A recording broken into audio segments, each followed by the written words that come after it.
नमस्कार दोस्तों, एक बार फिर मैं आशीष त्रिपाठी आपके सामने लेकर आया हूं एक नया video on whose objective. Whose whom के रिगार्डिंग हमने काफ़ी सारे वीडियोस अपलोड किए हैं, आपने देखे, आपने पसंद किया और उस पर कमेंट्स भी किए। आज हम लोग हुज ऑब्जेक्टिव चैप्टर को डिस्कस करेंगे। इस वीडियो में मैं आपको बताऊंगा कि अगर किसी वाक्य में ऑब्जेक्ट का रिलेटिव या ऑब्जेक्ट का ओनर किसी कारण से उसका नाम पूछा जाए तो उस प्रश्नवाचक वाक्य को अंग्रेजी भाषा में कैसे बोलेंगे। चलिए वीडियो शुरू करते हैं। हुज ऑब्जेक्टिव, जब वाक्य में ऑब्जेक्ट के रिलेटिव या ऑब्जेक्ट के ओनर का नाम पूछा जाए तो हम उसको कैसे इंग्लिश में बोलेंगे। आज का टॉपिक ये है, ठीक है। आज के टॉपिक को समझने के लिए आपको प्रीवियस सारे वीडियोस को देखने की आवश्यकता नहीं है। चाहे तो आप हेल्प के लिए उन वीडियोस को देख सकते हैं, जिससे आपको और क्लियरेंस मिलेगा। लेकिन आज के वीडियो में मैंने असर्टिव सेंटेंस को भी लिखा है, जिससे कि असर्टिव सेंटेंस से आपको मैं ये समझा पाऊँ ऑब्जेक्ट क्या होता है, ऑब्जेक्ट के रिलेटिव्स क्या होते हैं, ऑब्जेक्ट का ओनर क्या होता है। ऐसे हमारे दैनिक दिनचर्या के वाक्यों में आप उन वाक्यों को समझ पाएंगे, इन टर्मिनोलॉजीज को समझ पाएंगे, तो आसानी से अपनी भावनाओं को, अपनी सूचनाओं को अंग्रेजी भाषा के माध्यम से हु से रिलेटेड सेंटेंसेस को आसानी से आप बोल पाएंगे। चलिए शुरू करते हैं। ये है स्ट्रक्चर। अगर आपके सेंटेंस में ऑब्जेक्टिव हुज आना होगा तो कब आएगा? जब वाक्य में ऑब्जेक्ट के रिलेटिव या ओनर का नाम पूछा जाए, तब सेंटेंस में हुज ऑब्जेक्टिव आएगा। हुज ऑब्जेक्टिव का मतलब हुज के तुरंत बाद ऑब्जेक्ट का आना और एक क्वेश्चन वर्ड बनाना। हुज के साथ ऑब्जेक्ट आकर एक क्वेश्चन वर्ड बनेगा। उसके बाद सेंटेंस में according to the sentence auxiliary आएगी, फिर सेंटेंस का सब्जेक्ट आएगा, नकारात्मक होने पर नॉट, फिर वर्ब एक्शन, फिर ऑब्जेक्ट या other words. This is the structure of objective whose. चलिए एग्जाम्पल देखते हैं। एग्जाम्पल पहले मैंने लिया है असर्टिव सेंटेंस का, एग्जाम्पल हिंदी में लिया है, जिससे कि आप सरलता से समझ सके कि ऑब्जेक्ट का रिलेटिव या ऑब्जेक्ट का ओनर क्या होता है। राम का भाई श्याम के भाई को पढ़ाता है। इस वाक्य में कार्य कौन कर रहा है? राम का भाई। तो ये हो गया सब्जेक्ट। तो राम कौन हुआ? सब्जेक्ट का रिलेटिव। श्याम के भाई को पढ़ाता है, यानी राम के भाई के द्वारा किया गया एक्शन कौन रिसीव कर रहा है? श्याम का भाई। तो श्याम का भाई हो गया ऑब्जेक्ट। श्याम क्या हो गया? ऑब्जेक्ट का रिलेटिव। Is it clear? मैं फिर से आपके सामने सब्जेक्ट और ऑब्जेक्ट की परिभाषा एक बार दोहरा देता हूँ। सेंटेंस में वह व्यक्ति, वस्तु या स्थान जिसके बारे में बात होती है या जो कार्य करता है उसे सब्जेक्ट कहते हैं। हमारे एग्जाम्पल में राम का भाई कार्य कर रहा है, इसलिए राम का भाई सब्जेक्ट हुआ। राम सब्जेक्ट का रिलेटिव हुआ। अब ऑब्जेक्ट की परिभाषा। सेंटेंस का सब्जेक्ट जो भी एक्शन करता है उसको जो व्यक्ति, वस्तु या स्थान रिसीव करता है वह सेंटेंस का ऑब्जेक्ट कहलाता है। हमारे सेंटेंस में श्याम का भाई राम के भाई के एक्शन को रिसीव कर रहा है, यानी ये टीचिंग का काम कर रहा है और ये टीचिंग का काम श्याम के भाई के ऊपर हो रहा है। तो श्याम का भाई हो गया ऑब्जेक्ट। श्याम क्या हो गया? ऑब्जेक्ट का रिलेटिव। आज के टॉपिक में हम ये डिस्कस कर रहे हैं कि जब ऑब्जेक्ट के रिलेटिव का नाम पूछा जाए या ऑब्जेक्ट के ओनर का नाम पूछा जाए तो हम कौन सा ग्रामर यूज करेंगे? Objective whose. अब देखते हैं इंट्रोगेटिव एग्जाम्पल, यानी जो चीज़ हम लोग सीखने के लिए यहाँ हैं। राम का भाई किसके भाई को पढ़ाता है? इस वाक्य में राम का भाई यानी सब्जेक्ट है, राम है यानी सब्जेक्ट का रिलेटिव है, भाई है जिसके ऊपर कार्य हो रहा था, लेकिन श्याम का नाम मिसिंग हो गया, यानी वह व्यक्ति जो ऑब्जेक्ट का रिलेटिव था उसका नाम मिसिंग हो गया और ये बन गया एक प्रश्नवाचक वाक्य। तो इस प्रश्नवाचक वाक्य को अगर हमें इंग्लिश में बोलना होगा तो सबसे पहले हम हुज का प्रयोग करेंगे और उसके बाद ऑब्जेक्ट। तो हुज और हुज के बाद ऑब्जेक्ट। ऑब्जेक्ट क्या है? भाई, तो हुज ब्रदर। यह सेंटेंस प्रेजेंट इंडेफिनिट का है और प्रेजेंट इंडेफिनिट में दो ऑक्सिलियाँ आती हैं, डू और डज। हमारे सेंटेंस में सब्जेक्ट सिंगुलर है इसलिए ऑक्सिली आएगी डज। तो whose brother does Ram's brother teach. Is it clear? अगर यह सेंटेंस पास्ट इंडेफिनिट का होता, राम के भाई ने किसके भाई को पढ़ाया, तो whose brother did Ram teach.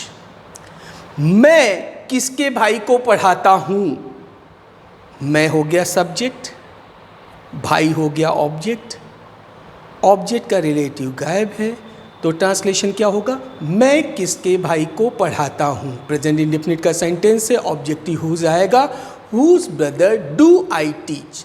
इस बार डू क्यों आया, क्योंकि सब्जेक्ट है आई। सेंटेंस में हमेशा ऑक्सिलरी का चुनाव अकॉर्डिंग टू द सब्जेक्ट होता है, इसीलिए इसमें आया आई। आप किसके भाई को पढ़ाते हैं, whose brother do you teach. वे किसके भाई को पढ़ाते हैं, whose brother do they teach. Is it clear? अब दूसरा सेक्शन ले लेते हैं। अगर सेंटेंस में सब्जेक्ट के ओनर का नाम, ऑब्जेक्ट के ओनर का नाम मिसिंग हो। ऑब्जेक्ट के ओनर के लिए भी मैंने एक असर्टिव एग्जांपल लिया है, राम का भाई श्याम की साइकिल चलाता है। इस वाक्य में काम कौन कर रहा है, राम का भाई, तो ये सब्जेक्ट हो गया। काम किस चीज़ के ऊपर हो रहा है, एक्शन कौन रिसीव कर रहा है, साइकिल, तो साइकिल हो गई ऑब्जेक्ट।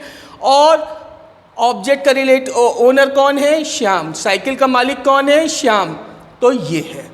और सब्जेक्ट का रिलेटिव कौन है, राम। इंट्रोगेटिव एग्जाम्पल लेते हैं, राम का भाई किसकी साइकिल चलाता है।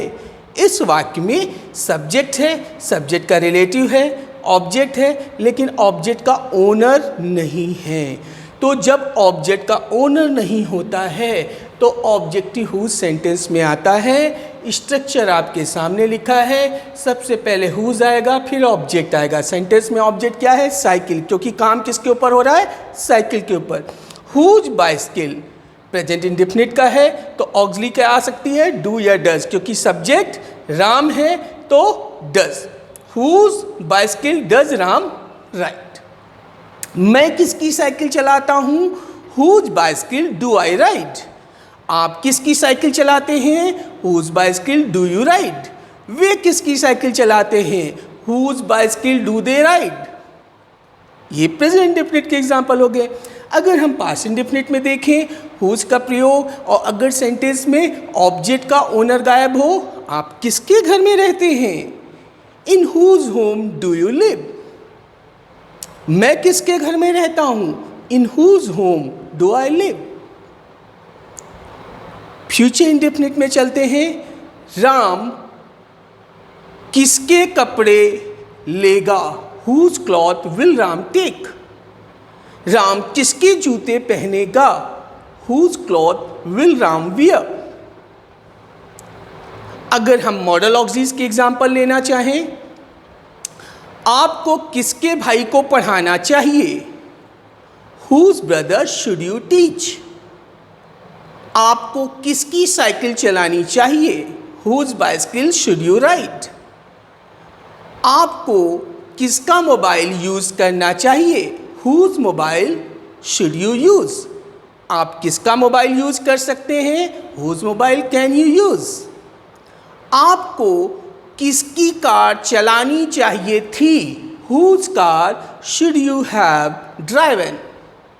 आप किसकी कार चला सकते थे, whose car could you have driven. पापा ने किसकी बाइक चलाई होगी, हुज बाइक मस्ट पापा हैव राइडन। राम किसके भाई के साथ आता होगा, with whose brother must Ram be coming. Ram किसकी बहन को समझाता होगा, whose sister must Ram be convincing. आशा है आपको ये समझ में आया होगा। टेंसेस में और एग्जांपल ले सकते हैं हम लोग, जैसे आप किसके भाई के साथ खेल रहे हैं, present continuous, with whose brother are you playing. मैं किसके भाई के साथ खेल रहा हूं, with whose brother am I playing? वे किसके भाई के साथ खेल रहे हैं? With whose brother are they playing? Ram किसके भाई के साथ खेल रहा है? With whose brother is Ram playing? Ram किसके भाई के साथ खेल रहा था? With whose brother was Ram playing? वे किसके भाई के साथ खेल रहे थे? With whose brother were they playing? आशा है टेंसेस में भी बात आपको समझ में आ गई होगी। Present indefinite, past indefinite, future indefinite, present continuous, past continuous, सबके एग्जाम्पल हमने ले लिए। चलिए कुछ और ऑक्सिलरीज लेते हैं, कुछ और सिस्टम। जैसे आपको किसके भाई के साथ खेलना है? Pre plan. With whose brother are you to play?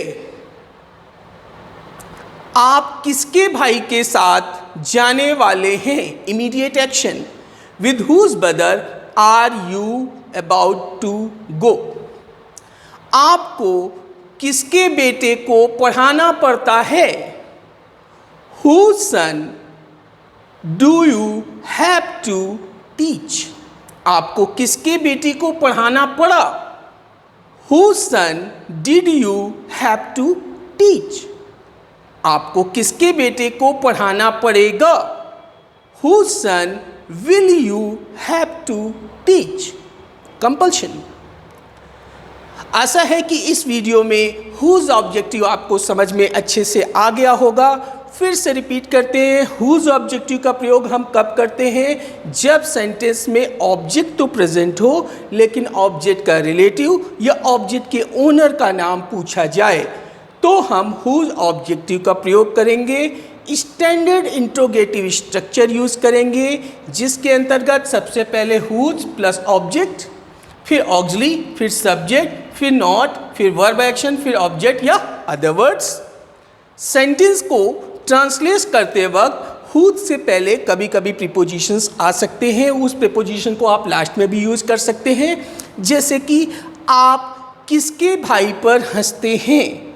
इस वाक्य में जो क्रिया आई है किसी पर हंसना, इसकी इंग्लिश होती है लॉफ एट।